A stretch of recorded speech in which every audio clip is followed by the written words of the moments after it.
Good evening and welcome back to Prime of Midlife. It is Friday evening and this evening we are talking money or lack thereof.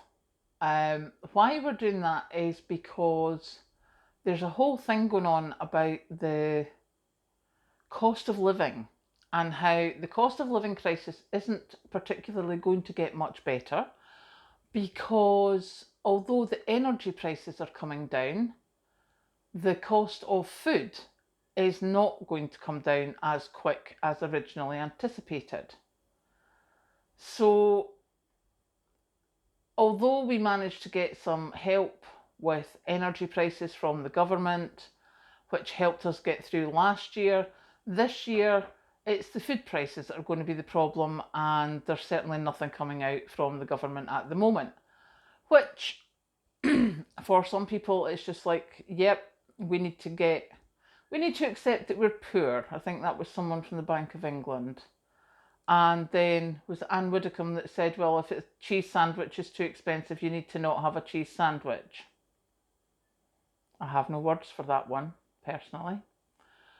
And I'm just, I'm gobsmacked at this. It's like, what part of this are people not understanding? In saying that, I could rail against the politicians for the next hour. There is no point because it's not going to change anything. What is going to change anything is what we do ourselves to help ourselves. And for that, we need to be looking at trying to grow anything and everything we can, whether that's pots on the balcony, whether that's in the back garden, whether you can get an allotment, whether that is phantom tree planting so that, you plant a tree somewhere and you get fruit the next year or 2 years later. Anything you can do. Foraging. I mean, I've found the comfrey that I picked leaves today, as you maybe saw if you saw my short. Completely forgot, ran out the office at 5 o'clock and left the leaves. However, thankfully, we're doing an event at work tomorrow. We're all going to be there, so I'll be able to pick them up tomorrow and get that sorted.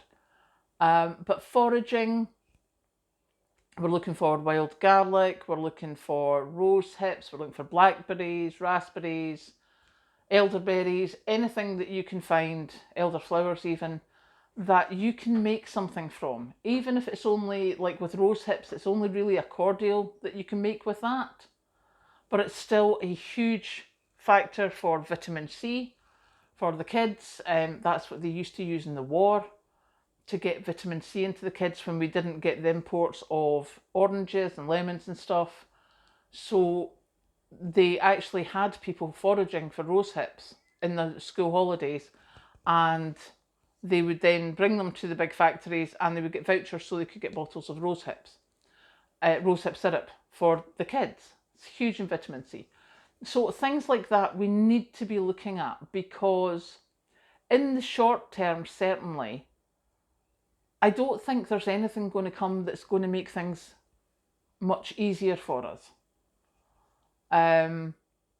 It just seems to be that it's like, yep, look, the energy prices are coming down. We'll get inflation down. We'll get interest rates down.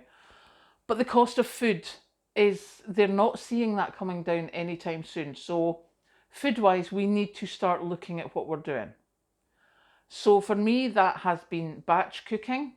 That has been giving myself a cushion so that when I go shopping, I don't need to go shopping every week. Excuse me. That has been the biggest thing that prepping has given me. Because I've had this cushion, it means I don't have to go out and buy things on a weekly basis at the shops. I can go and buy things when they're reduced. I can wait until they're reduced. I can wait until there's offers, because I have a bit of a stock. I very seldom proper run out of anything. There are some things I have to say in this no spend week that are getting a bit low. I'm getting a bit antsy about that, but I will deal with that once I get paid. So yeah, I think it's a good thing for us to look at how can we prepare for food prices not coming down the way that we want them to. As for my no spend week, I did very well again today. Again, I didn't do toast for breakfast. I just took a jam sandwich in with me, and I completely forgot to take lunch. Thankfully, I had some very unhealthy food. So I had a packet of crisps and 2 bars of chocolate for lunch. Mandy's blamed for the chocolate. That was her fault. And I couldn't be bothered cooking the noodles that I had there, so I had the crisps. Because I knew that Patrick and I were going to be together tonight, so that was going to be a decent meal. So yeah, but I still haven't spent anything. See? So that is good. We like that we haven't spent anything.